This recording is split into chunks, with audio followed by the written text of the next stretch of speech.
ओंकारं बिंदु संयुक्तं नित्यं ध्यायन्ति योगिनः कामदं मोक्षदं च ओंकाराय नमो नमः। मेरे साथ प्रतिज्ञा दोहराएंगे। मैं प्रतिज्ञा करता हूँ आजीवन यम नियम का पालन करूंगा। मैं प्रतिज्ञा करता हूँ विश्व में योग का पताका फहराऊंगा। मैं प्रतिज्ञा करता हूँ फर्स्ट अटेम्प्ट में ही नेट जेआरएफ की परीक्षा को पास करूंगा। मेरी संकल्प शक्ति सुदृढ़ है, पवित्र है, अबाध्य है। ओम ओम ओम। मैं अपनी संकल्प शक्ति से सब कुछ कर सकता हूँ। ओम ओम ओम। मेरे पास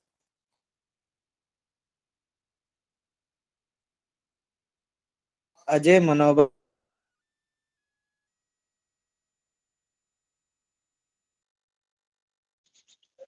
दोनों हथेलियों को बंद आंखों पे रखेंगे। मंत्र से उत्पन्न ऊर्जा को अपने अंदर समाहित करेंगे। धीरे से दोनों आंखें खोलेंगे। सभी को ओम नमस्ते।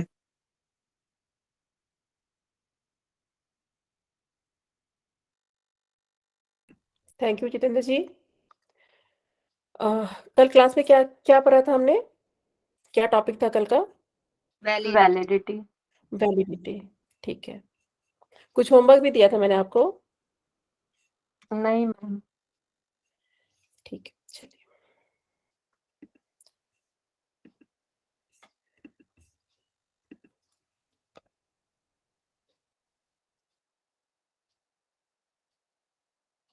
मैम वो राहुल सर ने ग्रुप में लिटरेचर रिव्यू का कुछ डाला था, वो आपने कुछ बोला था उनको? आपने कुछ बोला था? हाँ वो रिसर्च का ही था जी। रिसर्च का ही होमवर्क था। नहीं वो लिटरेचर रिव्यू। देखिए वो जो हाँ देखिए वो जो आपको भेजा है ना मैंने, उसी को आपको लिटरेचर रिव्यू करना है। आपको कोई भी पेपर डाउनलोड करना है, आप पहले कीवर्ड बनाना सीखिए, ठीक है? पहले कीवर्ड्स बनाइए, फिर उसके ऊपर जो है आप पेपर सर्च करना सीखिए। जिस पेपर में सबसे ज्यादा साइटेशन हो उस पेपर को लीजिए, उसको डाउनलोड कीजिए। अगर वो पेपर मान लीजिए सिर्फ उसमें एब्स्ट्रैक्ट दिख रहा है, तो जैसा मैंने आपको साइंस हब पे जाकर के उस पेपर को ओपन करने बोला था, आप वहां पे जाके ओपन कीजिए। क्योंकि जब आप पेपर पढ़ना शुरू करेंगे ना, तो आपका बहुत सारा कॉन्सेप्ट क्लियर होता चला जाएगा। ठीक है? तो वो लिटरेचर रिव्यू के लिए मैंने भेजा है। मैं तो ये सोच रही हूँ इनफैक्ट कि डेली एक एक टॉपिक पे, एक एक कीवर्ड पे आप लोग लिटरेचर रिव्यू करके लाइए। और जो नहीं समझ में आ रहा है, हम स्टैट्स नहीं देखेंगे, एटलीस्ट जो हमारा पढ़ा हुआ है, जैसे हमने सैम्पलिंग पढ़ लिया है, वेरिएबल पढ़ लिया है, रिलायबिलिटी वैलिडिटी अभी पढ़ रहे हैं, मतलब जो चीज हम पढ़ चुके हैं, एटलीस्ट वो चीज आपको पेपर में दिखे कि रिसर्चर कैसे काम कर रहे हैं उसके ऊपर। और आरसीटी स्टडी ही करें। आरसीटी स्टडी मैं इसलिए बोली हूँ क्योंकि ये एक्सपेरिमेंटल रिसर्च है और आपको एक्सपेरिमेंटल रिसर्च ही समझना है। क्योंकि अभी जितना भी चीज हम पढ़ रहे हैं ना, ये सारे एक्सपेरिमेंटल रिसर्च का ही पढ़ रहे हैं हम। चाहे वो रिसर्च क्वेश्चन कैसे बनाते हैं, चाहे ये रिलायबिलिटी है, वैलिडिटी है, ये सारी चीजें जो है आपका एक्सपेरिमेंटल रिसर्च से ही रिलेटेड है। ठीक है? तो एक्सपेरिमेंटल रिसर्च के पेपर को ही पढ़ें। क्लियर है सभी को? जी मैम। ठीक है। कल आप लोग हम मेरे से पूछ रहे थे ऑपरेशनल डिफिनेशन के बारे में बात हो रही थी ना। देखिए ऑपरेशनल डिफिनेशन, एक चीज ध्यान रखिएगा, हम उसका लिखते हैं जो साइकोलॉजिकल वेरिएबल होता है, जिसको हम डायरेक्ट मेजर नहीं कर सकते हैं।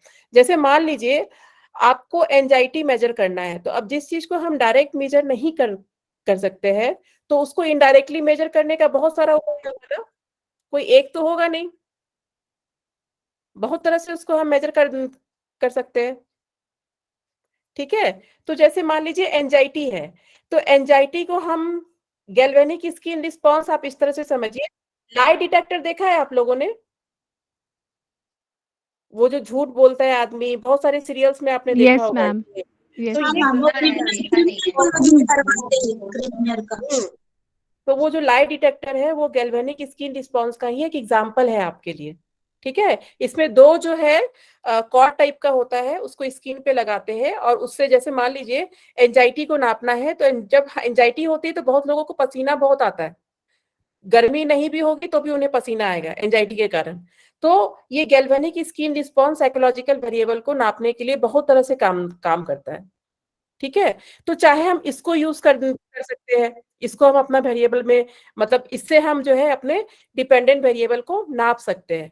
ठीक है, या नहीं तो एंजाइटी को हम एक और तरह से नाप सकते हैं कि 5 मिनट के दौरान में कितना जो आदमी स्टम्बलिंग हो रहा है वो एंजाइटी से भी होता है।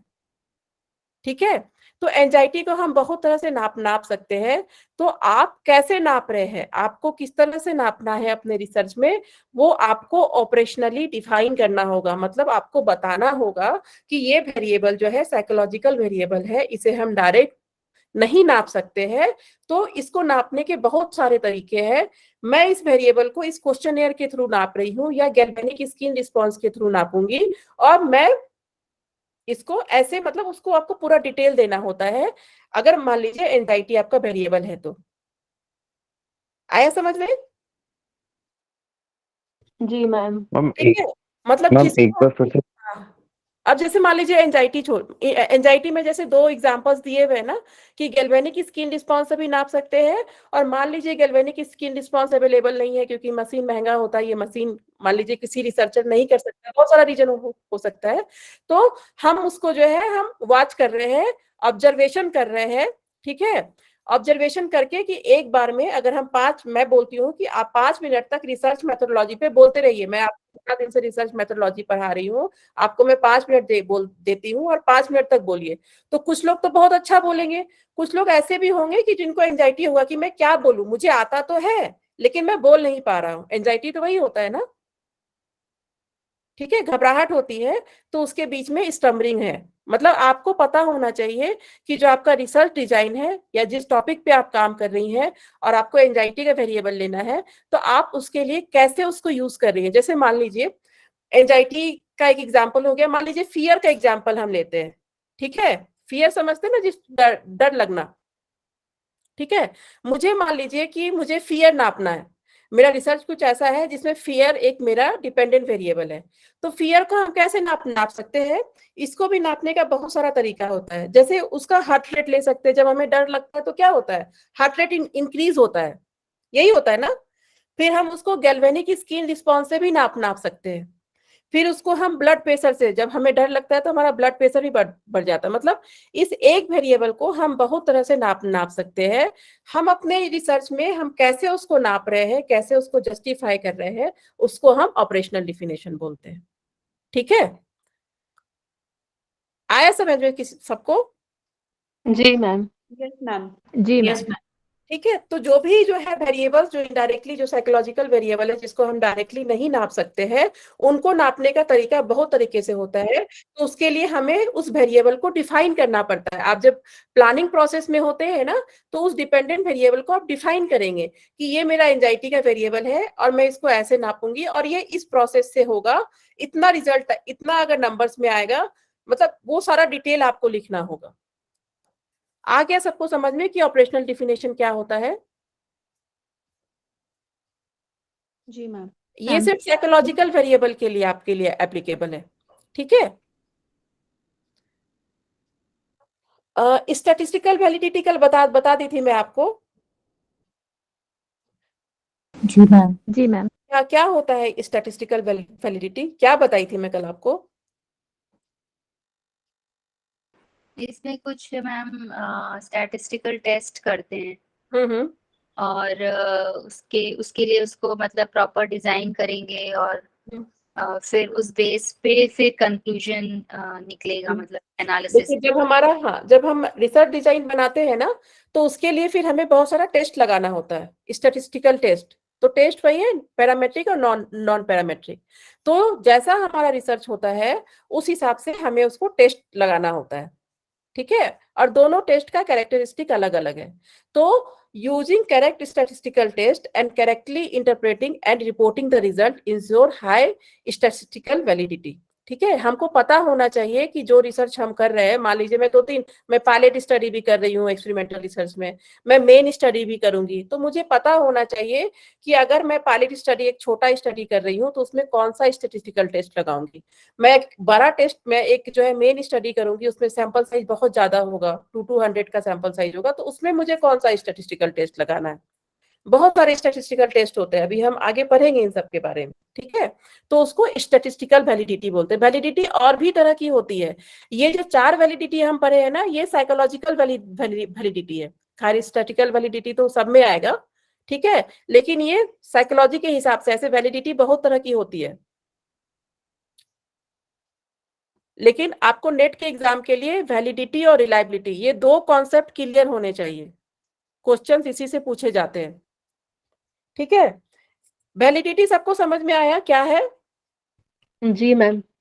देखिए, अभी अगर मैं रिलायबिलिटी पर आऊंगी तो अभी कंफ्यूजन होगा, इसीलिए अभी अगर नहीं समझ में आया है तो आप फिर से मुझसे पूछ सकती हैं कि वैलिडिटी क्या होता है। मैम Validity, शॉर्ट हाँ। क्या कह सकते हैं वैलिडिटी के लिए?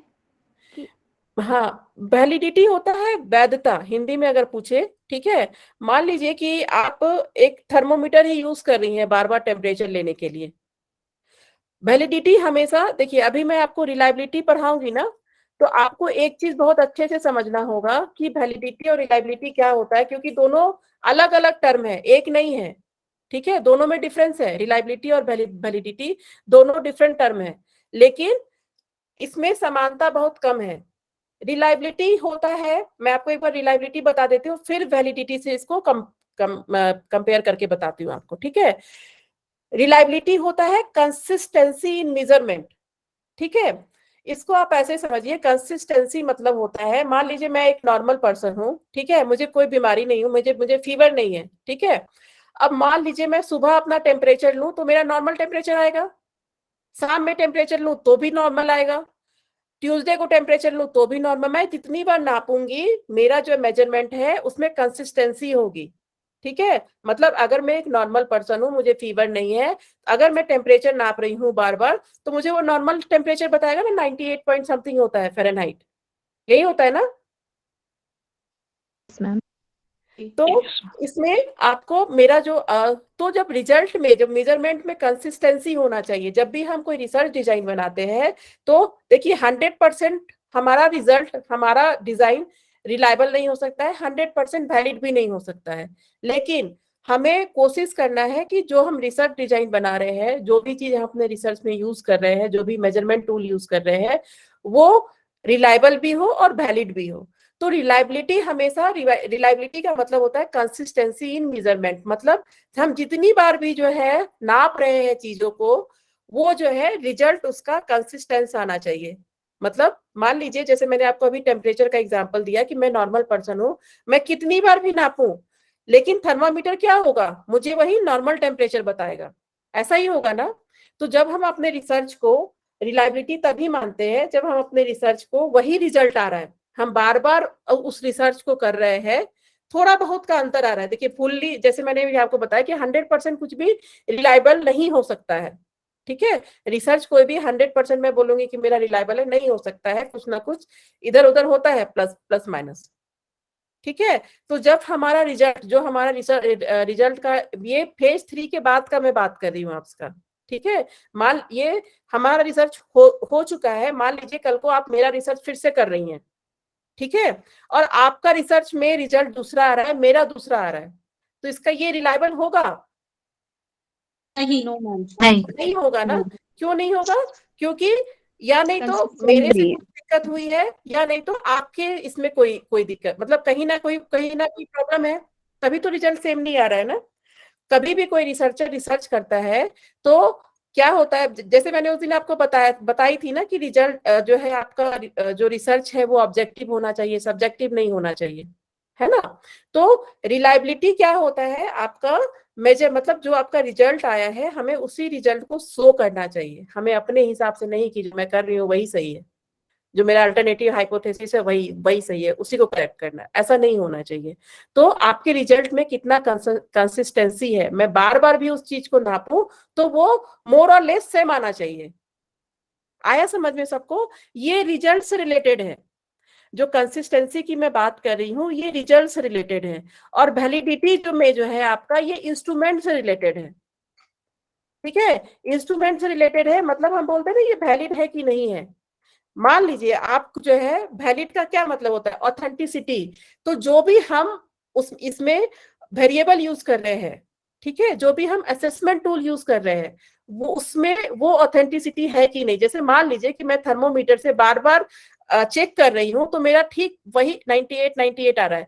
मान लीजिए मेरा थर्मोमीटर ही खराब हो सकता है ना कि जो ऑपरेटर्स मैं यूज कर रही हूँ वही मेरा खराब हो, तो वो वैलिड इंस्ट्रूमेंट होगा?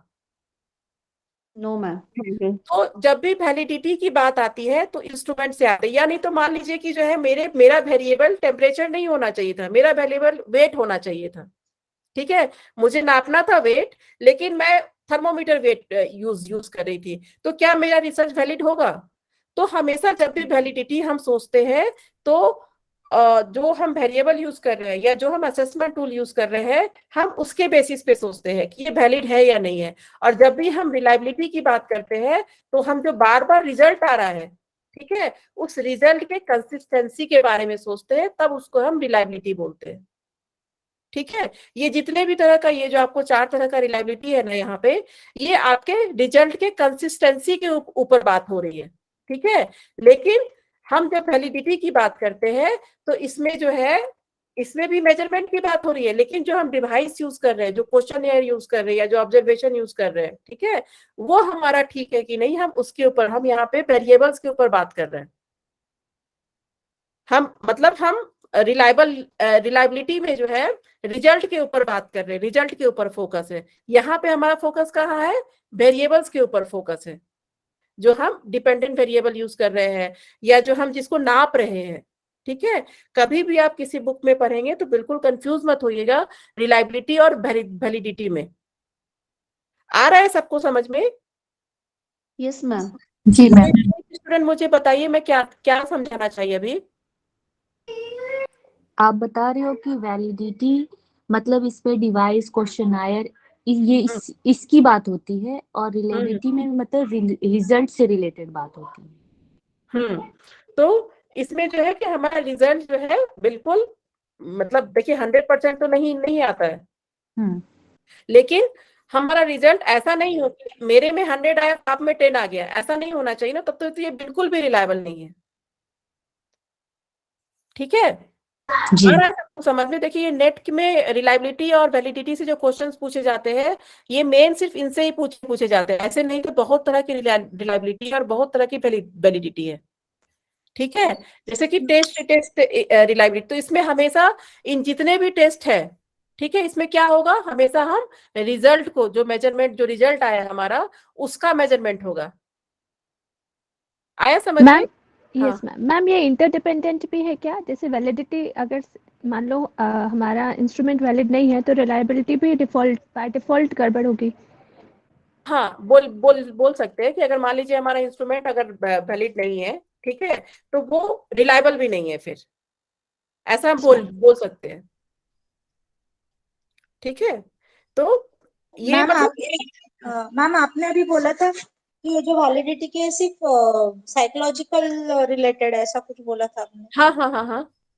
हाँ, तो वो कैसे, वो बाकी ये नहीं समझा, मुझे समझ में नहीं आया। देखिए वैलिडिटी ना बहुत तरह की होती है, ऐसा नहीं है कि जो ये 4 वैलिडिटी है सिर्फ यही वैलिडिटी है, इसके अलावा भी बहुत तरह की वैलिडिटी होती है, लेकिन ये 4 मेन है। मतलब किसी भी रिसर्च में, कोई भी रिसर्च पेपर आप पढ़ेंगे तो ये 4 मेन है आपका, इंटरनल, एक्सटर्नल, कांस्टेंट और स्टैटिस्टिकल। मुझे जब आगे टाइम मिलेगा ना तो मैं जो और भी वैलिडिटी है, मतलब ऐसा मत समझिएगा कि 4 ही होते हैं, 4 नहीं होते, 4 से ज्यादा होते हैं वैलिडिटी टाइप। ठीक है, तो आगे जब मुझे टाइम होगा तो उसको जो है एक बार मैं स्टैट्स सब क्लियर कर दूंगी, तो फिर मैं उसके बाद अगर टाइम होगा तो पक्का मैं वो आपको क्लियर करवा दूंगी, पक्का वो हम आगे पढ़ेंगे।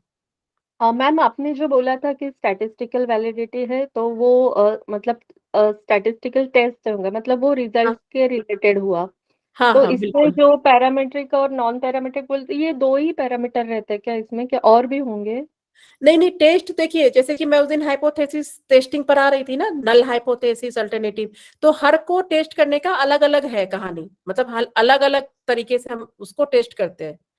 तो स्टैटिस्टिकल में क्या होता है कि इसमें जो है जब हमारा रिसर्च मतलब जब हमारा फेज 2 हो जाता है, डेटा कलेक्शन का काम हो जाता है, तो हमें जो है अपने रिजल्ट पे जो हमारा प्री पोस्ट डेटा है ना, उस पे कुछ टेस्ट लगाने होते हैं। ठीक है, स्टैटिस्टिकल टेस्ट लगाने होते हैं। तो ये प्री पोस्ट डेटा का मतलब ये फेज 2 के बाद वाला है। ऐसे तो बहुत सारे टेस्ट होते हैं, अगर आप पूरे रिसर्च में देखें ना तो हर जगह टेस्टिंग हो रहा है। ठीक है, स्टैटिस्टिकल टेस्ट हमारा फेज 2 के बाद वाला टेस्ट को मैं बोल रही हूँ कि मैंने डेटा कलेक्ट कर लिया, प्री पोस्ट डेटा आ गया, उसके बाद फिर हम उसमें स्टैटिस्टिकल टेस्ट लगा रहे हैं। क्योंकि हमें पता कैसे चलेगा बिना स्टेट्स लगाए हुए कि मेरा मेरा जैसे मान लीजिए कि हम प्री और पोस्ट डेटा ले रहे हैं ना एक्सपेरिमेंट में, एक बार योगा देने के पहले ले रहे हैं, एक बार योगा देने के बाद ले रहे हैं, तो दो तरह के डेटा में मेरा डेटा मतलब इफेक्टिव रहा या नहीं रहा। जो प्रॉब्लम प्री में थी वो पोस्ट में खत्म होना चाहिए, है ना। जी जी अगर मेरा योगा वहां पे काम कर रहा है तो जो प्री में था वो पोस्ट में खत्म होना चाहिए। तो ये सारी चीजें हम टेस्ट लगाते हैं इन सब चीजों को देखने के लिए। डिफरेंट टेस्ट है, एफ टेस्ट है, जेड टेस्ट है, टी टेस्ट है, बहुत सारे टेस्ट है। तो उसमें वो टेस्ट लगा के देखना होता है। हमें पता होना चाहिए कि हमें कौन सा टेस्ट लगाना है अपने अपने रिसर्च में। ठीक है, तो उसके बहुत सारे कैरेक्टरिस्टिक है, पैरामेट्रिक नॉन पैरामेट्रिक टेस्ट आगे पढ़ाऊंगी मैं आपको। Okay okay ma'am. ठीक है, तो ये स्टैटिस्टिकल टेस्ट।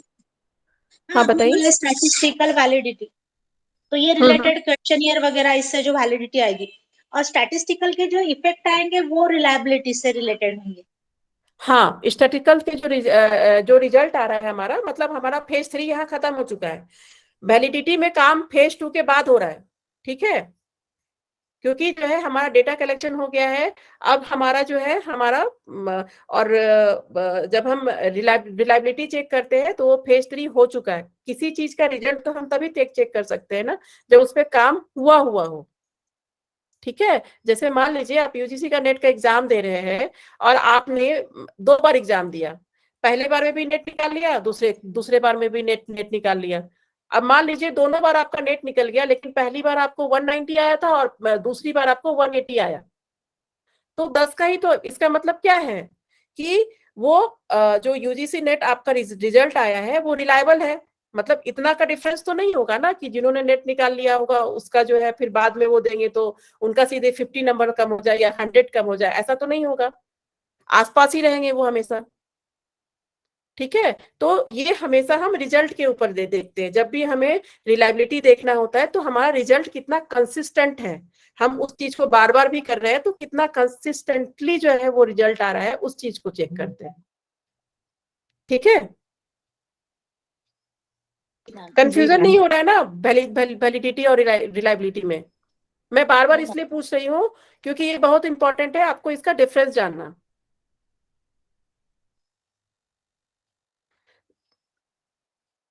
मैम हम ऐसा बोल सकते हैं कि रिलायबिलिटी यानी हम बोलते हैं ना ये पर्सन रिलायबल है, यानी जो बदलता नहीं है, जो हाँ, हमेशा वैसा ही बिल्कुल रहता, वैसा ही हमारा बिल्कुल। रिजल्ट होना चाहिए। हाँ हाँ वैसा हाँ, बिल्कुल बिल्कुल बिल्कुल। जैसे मान लीजिए कि मैंने आपसे 3-4 बार हेल्प ली और आपने बार बार मेरा हेल्प किया, तो जब मैं चौथी बार जब मेरा थॉट प्रोसेस होगा तो मैं क्या क्या सोचूंगी कि आप रिलायबल है। जब भी हम अब जैसे जितेंद्र जी बार बार मैं आते हैं इसमें तो मैं वो टाइम पे आ जाते हैं अपना। ठीक है, तो वो मेरे लिए रिलायबल है, मतलब बार बार वो जो है मेरी हेल्प कर रहे हैं, बार बार आप जो है वो टाइम पे आ रहे हैं। ठीक है, तो उनको हम रिलायबल बोलते नहीं, ये रिलायबल है, हम उनको वैलिड नहीं बोलते हैं। ठीक है, रिलायबल हमेशा रिजल्ट से होता है और वैलिड हमेशा जो हम वेरिएबल जो डिपेंडेंट वेरिएबल हम जो एपरेटस यूज कर रहे हैं, जो असेसमेंट टूल यूज कर रहे हैं उससे होता है। जी मैम। मैम एक्सक्यूज मी, ये एग्जाम्पल सही है रिलायबिलिटी का? जैसे कि कोई रिसर्चर ने बच्चों पे रिसर्च करा कि वो ज्यादा टीवी देखने से, ज्यादा ये मोबाइल यूज करने से उनके लो ग्रेड्स आते हैं, क्योंकि हमने एक क्लासरूम में उसको टेस्ट करा और उसी को हम अगले पॉपुलेशन में लेके जाएं, सेम ही रिसर्चर, तो रिजल्ट वही कंसिस्टेंट आता है। तो ये रिलायबिलिटी का अच्छा ये एग्जाम्पल है। हाँ हाँ, बिल्कुल बिल्कुल। मतलब उसी रिसर्च को रिसर्च पढ़ाई थी ना मैं सबसे पहली क्लास में कि एक ही रिसर्च को हम एक ही एविडेंस को प्रूव करने के लिए हम उसको बार बार काम कर रहे हैं। ठीक है, जैसे मैम छोटे उसमें देखे एरिया में, फिर चाहे उसको जर्नल कर दे, मतलब पॉपुलेशन में देखे, तो रिजल्ट सेम आना चाहिए, है ना? बिल्कुल ये है। बिल्कुल बिल्कुल। ठीक है, डिफरेंस नहीं, देखिए 100% रिलायबिलिटी नहीं आती है जैसे मैं आपको बता रही 19 हूँ, 20 का लेकिन फर्क हो उसके सकता है मैम, आसपास है होना ना? चाहिए रिजल्ट। ठीक है। ठीक है, 100% मैम वैलिडिटी, ये हाँ एक्यूरेसी भी बोल सकते हैं ना रिलायबिलिटी को, जैसे कि एक्यूरेसी आई मेजरमेंट में, रिजल्ट बिल्कुल में। बिल्कुल। कंसिस्टेंसी वही हुआ, आप एक सिनोनिम समझ लीजिए इसको। कंसिस्टेंसी का मतलब वही हुआ कि आपके जो हम जो मेजर कर रहे हैं, जो मेजरमेंट में वो कंसिस्टेंसी होनी चाहिए। जैसे हम मान लीजिए किसी जैसे मैंने आपको अभी एग्जांपल दिया टेम्परेचर का, कि अगर मैं एक नॉर्मल पर्सन हूँ तो मेरा टेम्परेचर मैं ट्यूसडे लूँ, थर्सडे लूँ, मॉर्निंग लूँ, इवनिंग लूँ, उसमें क्या होगा, वो बार बार वही मुझे नॉर्मल टेम्परेचर ही बताएगा। तो एक कंसिस्टेंसी है ना। यस। ठीक है, तो ये जब भी होगा ये रिजल्ट से रिलेटेड होगा, और वैलिडिटी जब भी होगा वो डिवाइस से रिलेटेड होगा, वो असेसमेंट टूल से रिलेटेड होगा। ठीक है, तो इसमें मतलब मैं आपको बार बार इसलिए समझा रही हूँ कि ये दोनों टर्म बहुत मिलते जुलते हैं, लेकिन हमें कंफ्यूज नहीं होना है इसमें। जब भी रिजल्ट होगा हमेशा रिलायबिलिटी फेज 3 के बाद ही होगा। अब मान लीजिए जैसे कि कोविड का ही वैक्सीनेशन, आपको क्या लगता है कि किसी एक रिसर्चर ने उस पर रिसर्च किया होगा? उसका भी तो रिलायबिलिटी आया होगा ना कि वो सब पे काम कर रहा है कि नहीं कर रहा है। मतलब जो मेरा रिजल्ट निकला है वो वहां पे भी तो उसके छोटे छोटे टेस्ट होते हैं, पायलट स्टडी होता है।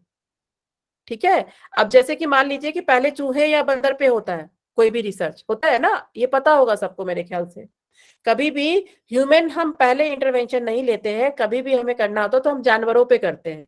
चूहा और जानवर का शरीर हमारे से बहुत मिलता जुलता है, ह्यूमन बॉडी से बहुत मिलता जुलता है, तो इसीलिए हमेशा कभी भी कोई भी रिसर्च होता है तो पहले हम जानवर पे करते हैं, फिर उसको जो है ह्यूमन पे टेस्ट करते हैं। ऐसा ही होता है ना कि वो रिलायबल है कि नहीं, वो रिजल्ट अगर रिलायबल होगा तो वो सेम टेस्ट आदमी पे भी एप्लीकेबल होगा। फिर हम करेंगे, मतलब इस तरह से छोटा छोटा टेस्ट जब बहुत सारे कर लेते हैं, जब देखते हैं कि ये नहीं, ये जो हुआ है वो रिलायबल है, क्योंकि जब मैं भी कर रही हूँ तो यही आ रहा है, कोई दूसरा भी कर रहा है तो यही आ रहा है, कोई तीसरा भी कर रहा है तो वही वही आ रहा है, इसका मतलब क्या है, ये रिलायबल है। आ रहा है समझ में? जी मैम। ठीक है, तो ये हमेशा आपके मेजरमेंट से, ये फेज 3 के बाद वाला प्रोसेस है, और ये हमेशा आपके मेजरमेंट पे होगा। कंसिस्टेंसी वही हुआ कि हम जब भी बार बार कर रहे हैं तो वही रिजल्ट हमें दे रहा है, या उसी के आसपास का रिजल्ट दे रहा है। ठीक है, रिलायबिलिटी वैलिडिटी सबको क्लियर है या नहीं है, या मैं फिर से बताऊं, कोई और एग्जांपल करूं, साइड बताइए। क्लियर है मैम, क्लियर है। हाँ जी, हो गया क्लियर मैम। क्लियर हो गया ना। ठीक है, हमेशा बस इस चीज को ध्यान में रखिए अभी फिलहाल, कि ये मेजरमेंट से रिलेटेड है, जो रिलायबिलिटी है रिजल्ट से रिलेटेड है, कि एक ही रिजल्ट आपका जब एक ही रिसर्च का बार बार आता है, जैसे मैं उस दिन आपको एग्जांपल दी थी ना, लोकल कोर्ट का, हाई कोर्ट का और सुप्रीम कोर्ट का, एविडेंस तो एक ही है कि मैं निर्दोष हूँ, एक ही एविडेंस को मैं बार बार जो है लेके जा रही हूँ। अगर मैं निर्दोष हूँ, ठीक है, मान लीजिए लोकल कोर्ट में जो है नहीं हो पाया प्रूफ, हाई हाई कोर्ट में गए, फिर उसके बाद सुप्रीम कोर्ट में गए, तो इसी तरह हर रिसर्च, अगर मैं कुछ ऐसा रिसर्च कर दूं कि जो पब्लिकली, मतलब जैसे मान लीजिए कि आप, हम लोग के पास पहले कैसा टीवी हुआ हुआ करता था, बिल्कुल बहुत बड़ा सा हुआ करता था, या कंप्यूटर कैसा होता था, बहुत ज्यादा स्पेस लेता था, उसका सीपीयू बहुत बड़ा होता था, उसका मॉनिटर बहुत बड़ा होता था ना। जब बाद में रिसर्च होते गए तो अब देखिए बिल्कुल कैलेंडर की तरह टांगने वाला टीवी आ गया है। ठीक है, तो किसी ने जब भी ये इस तरह की रिसर्च होती है तो इस तरह की रिसर्च बार बार होती है, उसका रिलायबिलिटी चेक करने के लिए। ठीक है, या कोविड का वैक्सीन आया तो ऐसा नहीं हुआ कि एक रिसर्चर ने बनाया एक ही बार में उसको मतलब वो सोशली रिलीवेंट हो गया, नहीं, उसको छोटा रिसर्च उसका बहुत बार हुआ होगा, उसकी रिलायबिलिटी चेक हुई होगी, उसके बाद ही वो पब्लिक तक पहुंचा होगा। ठीक है, क्लियर है सभी को? Yes ma'am. Yes ma'am. ठीक है, तो वैलिडिटी और रिलायबिलिटी में मुझे लगता नहीं है, अगर किसी को अभी भी कोई प्रॉब्लम है बताइए, क्योंकि क्या होगा कि अब मैं इसको समझाऊंगी नहीं, सीधे इस वर्ड का यूज ही करूंगी मैं। मैम ये हमें आपके जो ये स्लाइड से ये रिवीजन के लिए मिलेंगे क्या? हाँ हाँ, एक्चुअली वो स्लाइड्स मैं भेजी हुई हूँ, लेकिन मुझे कहा गया है कि ये पीपीटी में नहीं भेजने के लिए, इसको वर्ड में भेजने के लिए। ठीक है, वो भेज दी थी मैं, लेकिन वो पीपीटी में है, तो अब मैं इसको वर्ड में कन्वर्ट करके भेज दूंगी आपको। Okay ma'am. ठीक है, तो वो मैं ये सारे स्लाइड्स दे दूंगी, जो भी मैं आपको पढ़ा रही हूँ ना, ये मिलेंगे सबको आपको। Okay ma'am. Thank you. ठीक है, इसमें कोई कोई कोई दिक्कत नहीं? नहीं मैम, क्लियर है। चलिए चलिए, मैं आपको इससे आज आपको पढ़ाती हूँ इंटररेटर लायबिलिटीज। ठीक है, पहले हम नीचे से करते हैं शुरू, फिर मैं धीरे धीरे करके जाऊंगी। ठीक है, देखिए इसमें क्या होता है, measure of consistency among different raters. अब देखिए, मान लीजिए कि इसको ऐसे समझिए, मान लीजिए मैं कोई योगा मॉड्यूल है मेरा, मैंने कहा था ना मैं एक एक्सपेरिमेंटल रिसर्च कर रही हूँ। ठीक है, तो जो मैं योगा मॉड्यूल बनाई, तो क्या मैं ऐसे रिसर्च में कर सकती हूँ कि मैं स्कूल गई और वो मॉड्यूल दे दी? ऐसा होगा क्या रिसर्च में? No ma'am. ऐसा नहीं होगा ना, क्योंकि रिसर्च एक सिस्टमैटिक और साइंटिफिक प्रोसेस है, एक सिस्टम से मुझे जाना होगा। ठीक है, मैं अपना एक योगा मॉड्यूल बनाई कि मुझे ये वेरिएबल्स थे मेरे, उस वेरिएबल्स को देखते हुए, जो मेरे डिपेंडेंट वेरिएबल्स थे, मैं उनको देखते हुए एक योगा मॉड्यूल तैयार की कि ये योगा मॉड्यूल इस मेरे डिपेंडेंट वेरिएबल पे काम करेगा। ठीक है, ऐसे मैं एक मॉड्यूल बना ली, उसमें मैं पहले आसना जोड़ी, फिर प्राणायाम दी, मतलब मुझे जो भी रिलेवेंट लगा अपने वेरिएबल्स के अकॉर्डिंग, जो भी आसना प्राणायाम ज्ञान योगा कर्म योगा, जो भी मुझे मतलब लगा कि इससे मेरा जो है मेरे वेरिएबल पे इम्पैक्ट पड़ेगा, मैं उसको एक मॉड्यूल बना दी। लेकिन क्या मेरा वो मॉड्यूल जो है मैं डायरेक्टली यूज करती हूँ? नहीं नहीं नहीं कर सकती हूँ ना। मैं ऐसा तो नहीं कर सकती कि मैं बनाई, मैं रिसर्च स्कॉलर हूँ, मैं गई स्कूल में और मैं दे दी, ऐसा नहीं हो सकता है। ठीक है, तो हम इसको क्या करते हैं कि जो हमने टूल बनाया है, जो मैं योगा मॉड्यूल, यहाँ टूल का मतलब योगा मॉड्यूल समझिए आप, कि use to validity new tool based on expert opinion. ठीक है, तो मैं क्या करूंगी कि मैं जो योगा मॉड्यूल बनाई, मैं उसमें एक जस्टिफिकेशन लिखूंगी। मैं उसमें 25-30 आसना प्राणायाम, मतलब 25-30 जो है मैं उसमें मॉड्यूल में योगा का हर चीज जो उसमें ऐड करूंगी, और उसमें लिखूंगी कि ये मैं क्यों क्यों दे रही हूँ। अगर मान लीजिए मैं कपालभाति दे रही हूँ, तो मैं क्यों दे रही हूँ, इसका मेरे रिसर्च में क्या काम है। और उसके बाद फिर मैं, आप लोगों ने वो भरा था क्या सर्वे का फॉर्म? Yes ma'am. इसमें आपने देखा होगा कि क्वांटिटेटिव एनालिसिस है, स्ट्रांगली एग्री, डिसएग्री, इस तरह के क्वेश्चंस है ना, जो आंसर है आपको इसी को टिक करना है ना। क्वांटिटेटिव क्वेश्चंस है ना वो सारे, strongly ma'am. Agree, agree, very agree, इस तरह करके होगा ना उसमें क्वेश्चंस। Yes ma'am. ठीक है, तो मैं उस योगा मॉड्यूल को उसी तरह गूगल फॉर्म में बनाई और मैं एक्सपर्ट को भेज दी। मेरे एक्सपर्ट कौन होंगे? जैसे जितने भी प्रोफेसर है यहाँ पे, जितने भी एमएससी, जिसको उस बारे में जिन्होंने पढ़ा हो, ठीक है, जिनको योगा की नॉलेज हो, जो थेरेपिस्ट हो, जो ये सब मेरे जो है। अब जैसे कि मान लीजिए मैंने सर्वे के लिए वो फॉर्म आपके पास भेजा, तो आप एज ए पेरेंट भर सकते हैं, एज ए स्टूडेंट भर सकते हैं। ठीक है, उसी तरह जब मैं वो योगा मॉड्यूल बनाई, तो मैं उसको एक्सपर्ट्स के पास भेजूंगी। मेरे एक्सपर्ट्स कौन कौन होंगे, वो मुझे लिखना होगा कि एक्सपर्ट में जो है जितने भी पीएचडी क्वालिफाइड है, जो असिस्टेंट प्रोफेसर है, वो मुझे लिखना होगा कि वो एक्सपर्ट कौन कौन है। देखिए नंबर सेकंड पॉइंट में, use to validate new tools based on expert opinion, है ना यहाँ लिखा हुआ।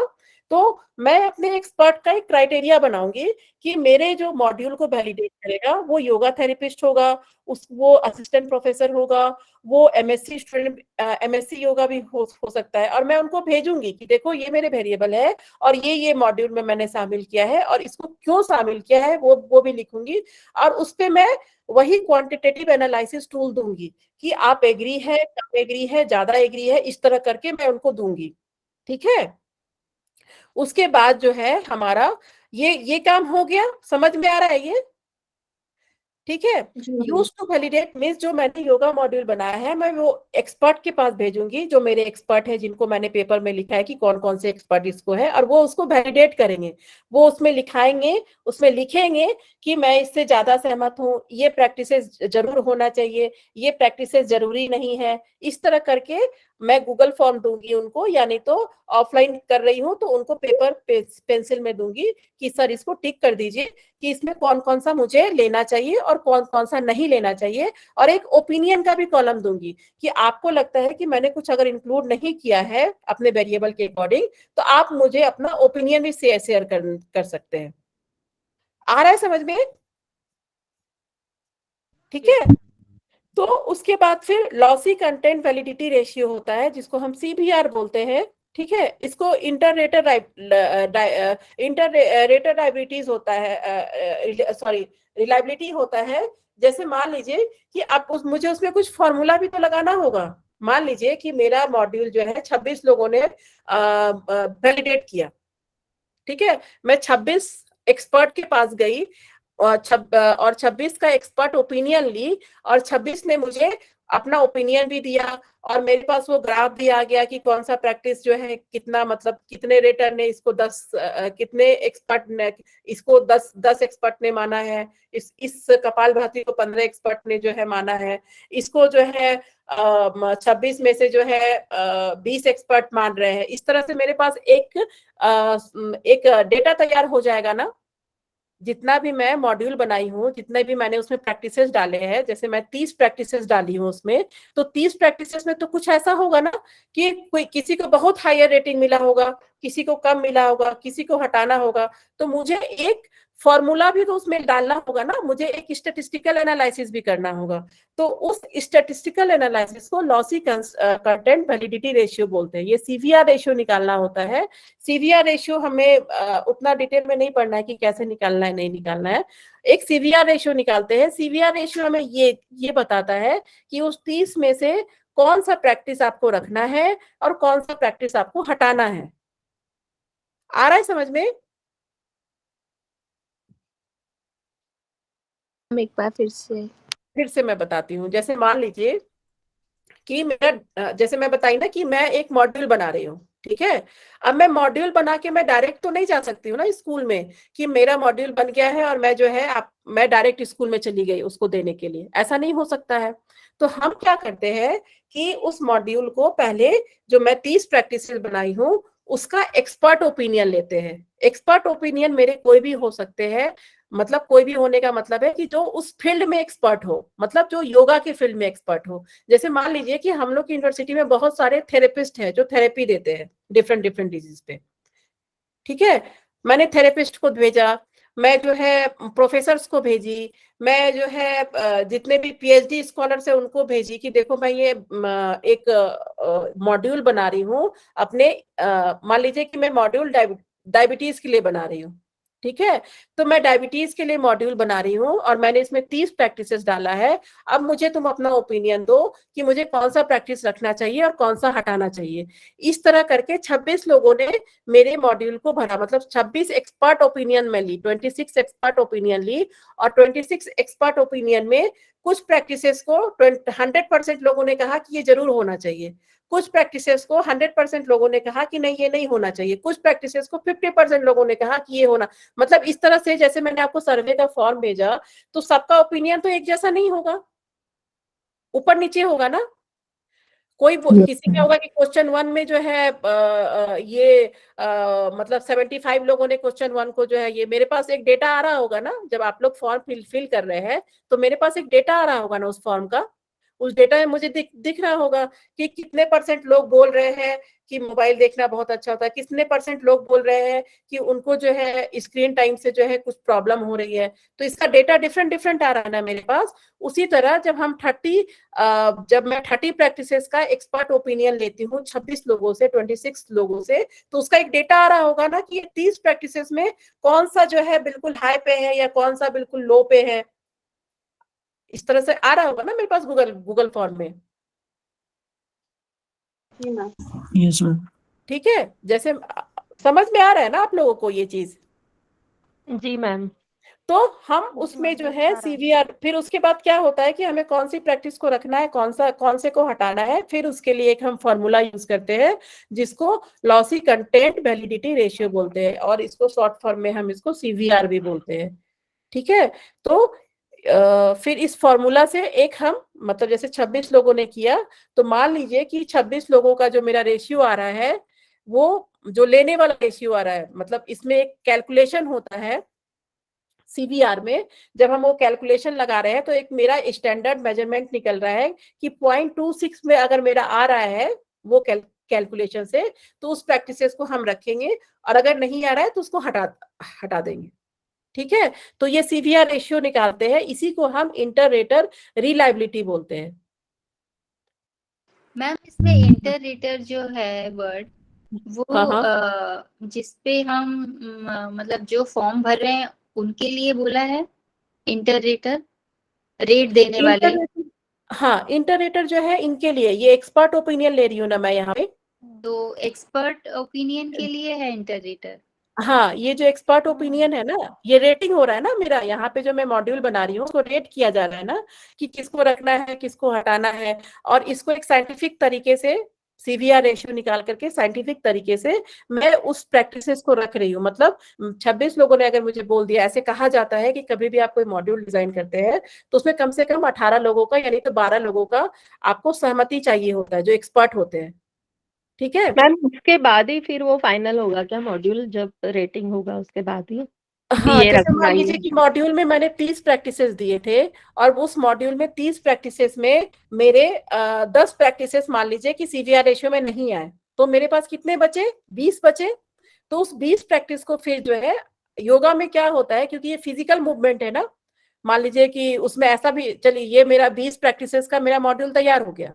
ठीक है, मेरा जो मॉड्यूल है उसमें 20 प्रैक्टिसेस है। मान लीजिए कि ऐसा भी तो हो सकता है कि इसमें 20 प्रैक्टिसेस में हमें किसी को कोई नुकसान तो नहीं हो रहा है, तो उसकी फिजिबिलिटी टेस्ट भी होती है, या उसको पायलट स्टडी में भी चेक करते हैं हम। जब हम पायलट स्टडी करते हैं ना, कभी भी आप जब मॉड्यूल बनाइएगा तो आपको पायलट स्टडी करना पड़ेगा।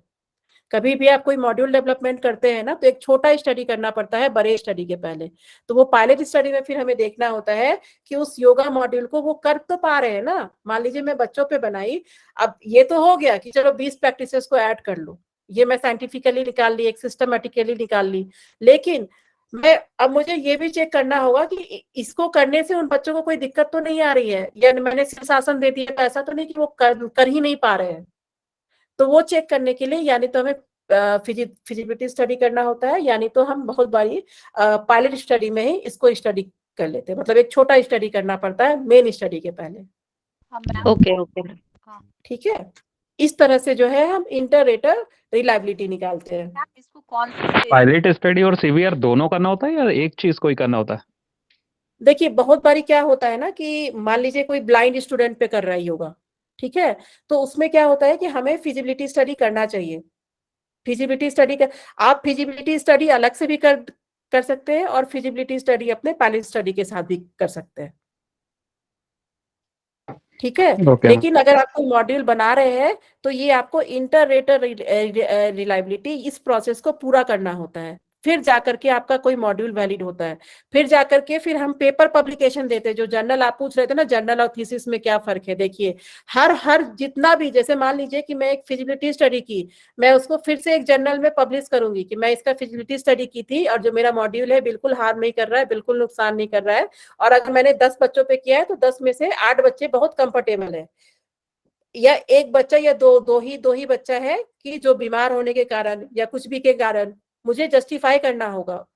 फिजिबिलिटी स्टडी के बाद अगर मेरा जो है, मान लीजिए कि मैं कंट्रोल ग्रुप को भी कुछ दे रही हूँ, ठीक है, योगा के साथ जब हम एक्सपेरिमेंटल रिसर्च करते हैं तो उसमें दो ग्रुप है ना, एक एक्सपेरिमेंटल ग्रुप है जिसको हम योगा दे रहे हैं, एक कंट्रोल ग्रुप है। तो बहुत बारी क्या होता है कि कंट्रोल ग्रुप को हम कुछ भी नहीं देते हैं। अगर बच्चा पढ़ाई कर रहा है तो तुम 50 बच्चे पढ़ते रहो, बस हम योगा को ही दे रहे हैं। लेकिन बहुत बारी होता है कि हम एक्टिव कंट्रोल ग्रुप होता है, कि हम उसको फिजिकल एक्सरसाइज दे रहे हैं योगा के साथ। फिर बाद में हम देखते हैं कि कौन सा बेटर है, योगा बेटर है कि फिजिकल एक्सरसाइज बेटर है।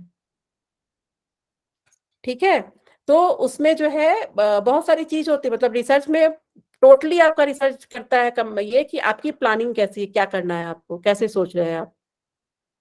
ठीक है, आ रहा है समझ में आपको? जी मैम। ठीक है, तो ये ऐसे जो है इंटर रेटर रिलायबिलिटी ऐसे काम करता है। कभी भी आपको कुछ डेवलप करना होता है तो सबसे पहले आपको जो है एक मॉड्यूल तैयार करना होता है। मॉड्यूल डेवलपमेंट के बाद उसका एक्सपर्ट ओपिनियन लेकर के आपको एक्सपर्ट ओपिनियन का जब प्रोसेस पूरा हो जाता है, क्योंकि रिसर्च साइंटिफिकली कर रहे हैं हम, तो उसमें हमें सीवीआर रेशियो निकालना होता है। ठीक है, और जब हम सीवीआर रेशियो मतलब सीवीआर रेशियो निकाल लेते हैं, तो फिर प्रैक्टिकली उसे बच्चे को हमें देना होता है स्मॉल सैंपल साइज में, 10 बच्चों पे या 15 बच्चों पे। हमें उसे करके देखना पड़ता है कि कहीं ये चीज उसको नुकसान तो नहीं कर रहा है, कोई प्रैक्टिसेस ऐसा तो नहीं है कि बच्चे कर ही नहीं पा रहे हैं। ठीक है। और पायलट स्टडी में क्या होता है, ये फिजिबिलिटी स्टडी हुआ, मतलब आप ये सिर्फ योगा के लिए कर रहे हैं। अगर 10 बच्चों पे कर रहे हैं तो आप योगा दे रहे हैं।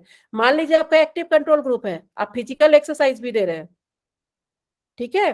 तो वो कोई हमें वैलिडेटेड देना होता है, मतलब हम 2 वैलिडिटी एक साथ नहीं करवा सकते हैं कि मतलब हम योगा भी ये कर रहे हैं, अगर आप फिजिकल एक्सरसाइज दे रहे हैं तो वो भी आपको किसी पेपर से उठा के देखना होता है, ठीक है। मतलब किसी पेपर का वैलिडेटेड मॉड्यूल उठा के लेना होता है, समझ रहे हैं आप लोग।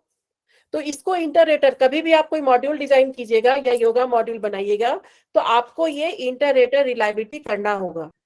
कभी भी आप फ्यूचर में सोच रहे हैं कि मैं कोई मॉड्यूल बनाऊंगा या इस डिजीज पे काम करूंगा या मेरा अपना मॉड्यूल होगा, मैं किसी का मॉड्यूल नहीं लूंगा, ठीक है।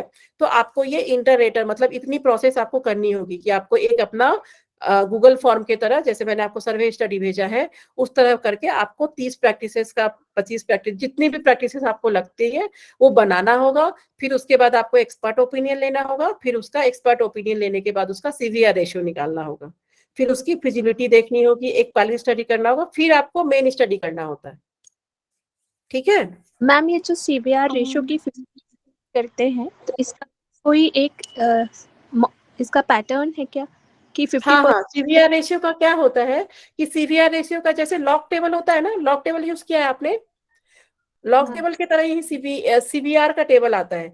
जैसे मान लीजिए उसमें दिया रहता है कि आपने 26 लोगों से करवाया है तो आपका 0.38 होना चाहिए, आपने अगर 18 लोगों से कराया है तो आपका सीवीआर रेशियो इतना होना चाहिए, ठीक है। तो उसके बाद जब हम रेशियो निकालते हैं, जैसे मान लीजिए कि मेरे 30 प्रैक्टिसेस थे, किसी प्रैक्टिसेस को क्या होगा, किसी में जो है 19 एक्सपर्ट ओपिनियन ने कहा हुआ कि नहीं ठीक है तुम जाओ, तो मेरा अगर 0.38 है सीवीआर रेशियो, ठीक है, वो देखना पड़ता है। लॉग टेबल की तरह सीवीआर रेशियो का भी टेबल होता है कि जितने लोगों ने आपको जो है ओपिनियन, मतलब जितने लोगों से आपने मतलब जितने लोगों से आपने एक्सपर्ट ओपिनियन लिया है, जैसे मैंने मान लीजिए मैं 26 से ली हूँ, तो 26 का मुझे देखना होगा कि 26 का जो है कितना जो है मेरा सीवीआर रेशियो आएगा। जैसे मेरा 0.38 आया तो 0.38 से कम नहीं होना चाहिए, ज्यादा हो जाए कोई बात नहीं है। अगर 0.38 से कम का रेशियो आ रहा है इसका मतलब है कि उसको हम अपने इसमें नहीं रखेंगे, वो प्रैक्टिस हमारे इसमें नहीं आएगा। तो मैम फिर उसको उन योग अभ्यासों में से उसको चूज करके और उसको फिर आगे पायलट स्टडी के फिजिबिलिटी के लिए जाना है। बिल्कुल बिल्कुल। और मान लीजिए इसमें एक और भी कहानी है, अगर मान लीजिए कि आपको एक्सपर्ट ओपिनियन बहुत सारे मिल गए हैं अपने मॉड्यूल में, मतलब आपको 26 मतलब 26 एक्सपर्ट ओपिनियन मिले, 26 में आपको 20 लोगों ने ओपिनियन दिया कि इसको भी ऐड कर लो, इसको भी कर लो, ये मिसिंग है, ये नहीं दिया है, तो आपको फिर से उसको वैलिडेट कराना होगा। फिर आप सीवीआर रेशियो नहीं निकालेंगे डायरेक्ट। जैसे मान लीजिए कि एक्सपर्ट ओपिनियन आपको बहुत सारे मिल गए, आपने 26 लोगों से एक्सपर्ट ओपिनियन लिया, 26 एक्सपर्ट आपको ओपिनियन दिए और 26 में से जो है आपको ओपिनियन मिल गया कि इसको भी ऐड करो, ये ऐड नहीं हुआ है, ये करना है, तो आपको फिर से उसको वैलिडेट करना होगा। मतलब फिर से जितने आपको ओपिनियन मिले हैं ना एक्सपर्ट्स के, आपको फिर से ओपिनियन को इंक्लूड करना है फॉर्म में और फिर से भेजना है, फिर से भेजना है, वो प्रोसेस आपको फिर से लगाना है, और ठीक फिर है। से रेशियो नहीं, मतलब लॉग से चेक करके और फिर से उसको सिलेक्ट करना है। बिल्कुल बिल्कुल। जैसे अब जैसे इसको इस तरह से समझिए कि मैंने 10 लोगों से कराया, पहले 10 लोगों में से 8 लोगों ने मुझे ओपिनियन दे दिया, ठीक है। तो फिर मैं उस प्रैक्टिसेस में, वो जो 8 प्रैक्टिसेस मुझे ओपिनियन में मिला है ना, उसको फिर से मैं ऐड करूंगी गूगल फॉर्म में, और फिर से मैं उसको जो है 10 लोगों से वैलिडेट कराऊंगी। तो कितने हो गए? एक और चीज इसमें कि मान लीजिए 30 या 15 मैंने आसन दिए, उसमें से मुझे 8 पे वैलिडेशन मिल गया या 9 पे वैलिडेशन, तो क्या मुझे 9 यूज करने होंगे या उसको भी कम कर सकता हूँ?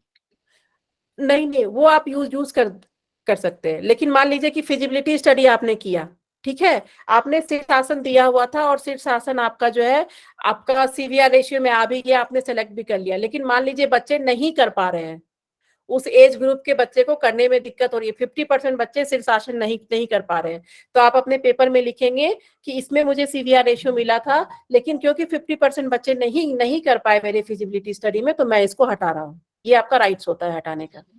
मान लीजिए फिजिबिलिटी स्टडी में, मान लीजिए आपने बैक पेन के लिए कोई योगा मॉड्यूल बनाया, अब बैक पेन वाले लोग उसको नहीं कर पा रहे हैं, ठीक है, आपका सीवीआर रेशियो आ गया, सब कुछ हो गया, पेपर में सारा कुछ हो गया, लेकिन जब आप उसको प्रैक्टिकली करा रहे हैं तो वो बैक पेन के लोग उसको नहीं कर पा रहे, उनको दिक्कत हो रही है। तो आप अपने पेपर में लिखेंगे कि हम मेन स्टडी में मैं इस आसन को नहीं रख रहा हूँ या इस प्राणायाम को नहीं रख रहा हूँ, क्योंकि हमने देखा कि 50% जो बैक पेन वाले लोग हैं वो नहीं कर पा रहे हैं, तब उस केस में आप उसको रिमूव कर सकते हैं।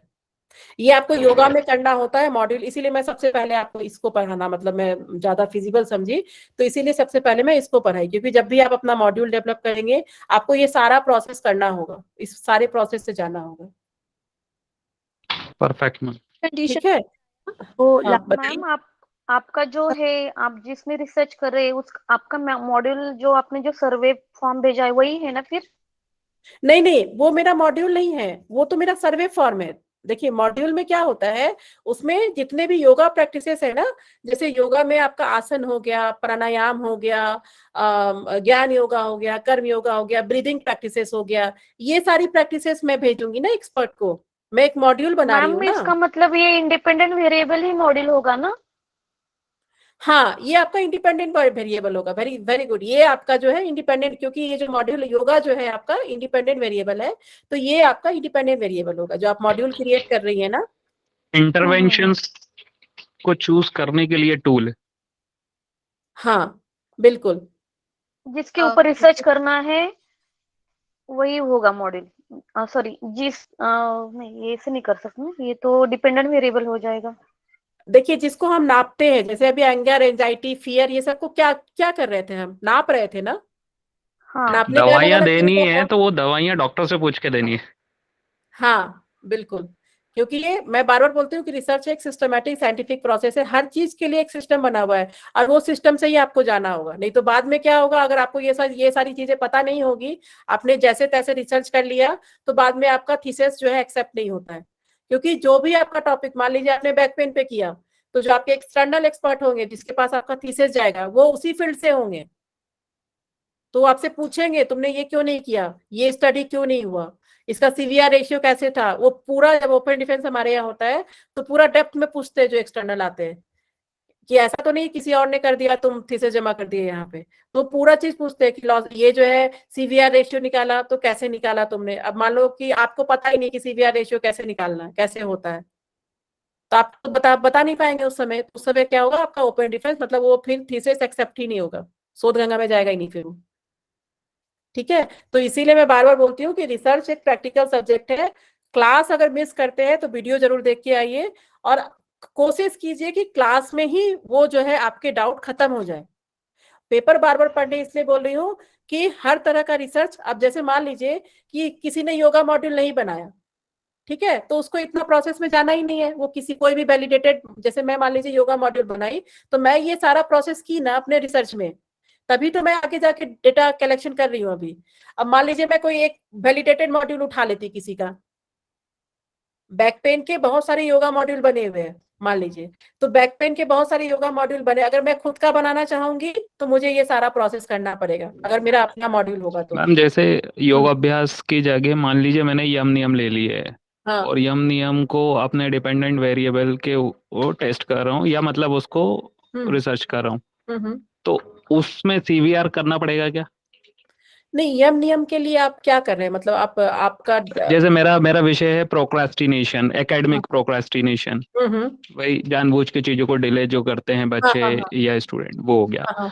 अब उसमें मैं योग के थ्रू उसको कम कैसे किया जाए, या उनके जो एकेडमिक नंबर्स हैं या मार्क्स हैं उसको कैसे इंक्रीज किया जाए, ये एक फैक्ट हो गया है। या वो कैसे टाइमली प्रोजेक्ट को डिपॉजिट करे, तो उसमें भाई मैं योग कराऊं उनको, प्राणायाम आसन कराऊं, उसको ना चाह करके भाई यम और नियम जो हैं वो उसके कोई ऐसे टूल्स बना दें या ऐसा कुछ बनाए उसके एक अगर सिस्टम। देखिए आपके दिमाग में कुछ ऐसा है कि ये प्रैक्टिस करने से यम नियम आता है, या ज्ञान योगा दे देंगे तो उसमें यम नियम आएगा, ये प्रोसेस तो पूरा काउंसलिंग पे डिपेंड करता है आपका, तो काउंसलिंग तो आपको देना होगा उसमें, तो आप अपना मॉड्यूल डिजाइन कर सकते हैं। और आपको जैसे यम नियम करना सिर्फ होगा। अगर करते हैं तो क्या सीवीआर पे जाना होगा, क्योंकि उसमें तो सिर्फ तो अगर भाई देखिए सीवीआर पे आपको तब जाना होता है जब आप एक सेट ऑफ प्रैक्टिसेस देते हैं। जैसे मान लीजिए आप सिर्फ कपालभाति, मेरे रिसर्च में अगर मैं सिर्फ कपालभाति दूं तो मुझे ये सब करने की जरूरत ही नहीं है। फिजिकल एक्टिविटी होती है तब हमें सीवीआर पे जाना।